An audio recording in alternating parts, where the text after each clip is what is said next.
was living in Mexico when I was 6 years old, and about 65% of my body was severely burned. The doctors didn't think that I would make it, and many people call it Nes Hanukkah because I was burned with a Hanukkah candle. And the treatment that they had in Mexico at the time wasn't sufficient, so my family moved me to San Diego, because at the time we were living in Mexico and I was studying in San Diego.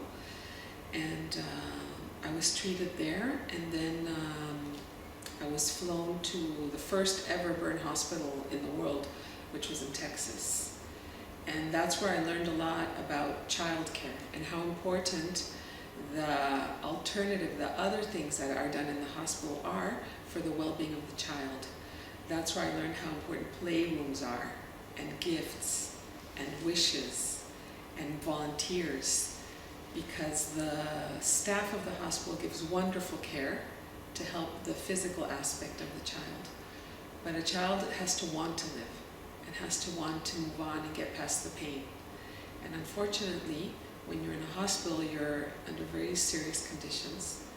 They take away everything, even your own clothes. They give you different clothes.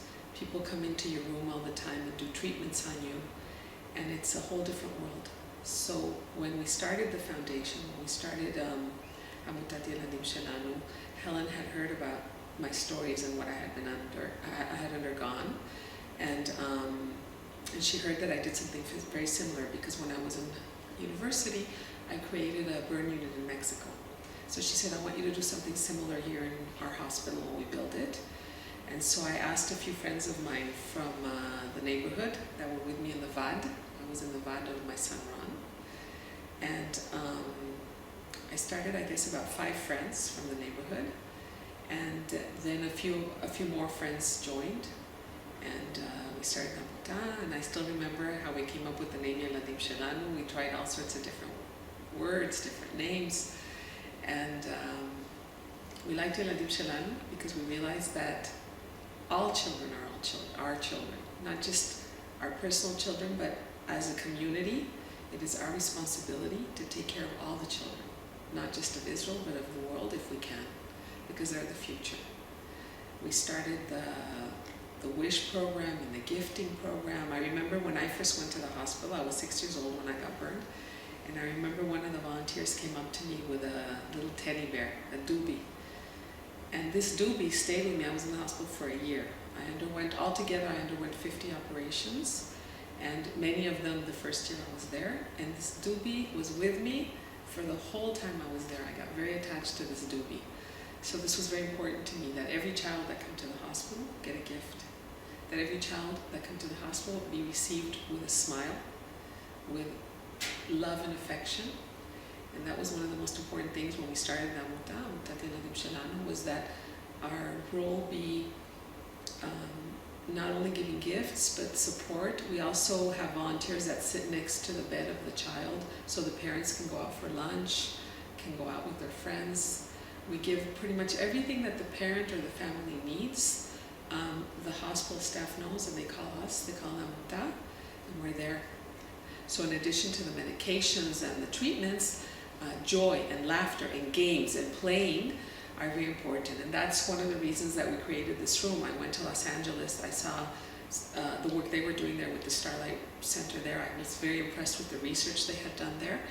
And along with a very large donation from the Arison Family Foundation, which we have to thank for a lot of the money that we got for this room, and other members of the community, we created the Starlight Center, which is based on that philosophy that laughter and play are very important for healing. And so here, as you see, it's very mixed media, mixed toys. We have computers, we have dolls, we have stage, we show movies here, we show shows, plays, mimes, clowns. Outside of this room we have a huge area where we do art projects.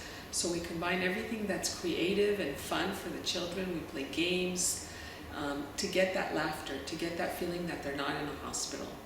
And basically that is the goal of the foundation. The foundation is to help the children from their physical needs to the aesthetics of the hospital, to their emotional needs, psychological needs, helping the parents.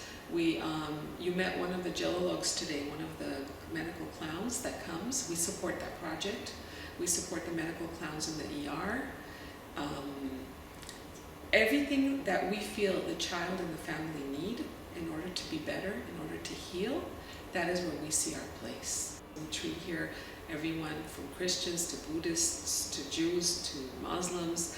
When the child walks in the door, to us they're a child, and they get wonderful care, and we've made so many bridges. We've met people from all over the world.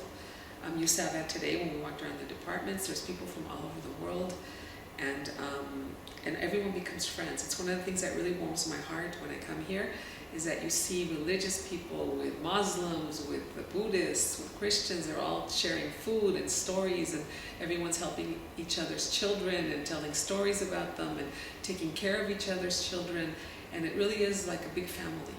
And when the Schneider family first created the hospital, they wanted the motto to be Bridge to Peace. So when you're in these walls, in this building, it really is like a bridge to peace, where the whole concept is the health of the child, to take care of the child, to take care of the family. And in that goal, everybody is friends and everybody's in it together.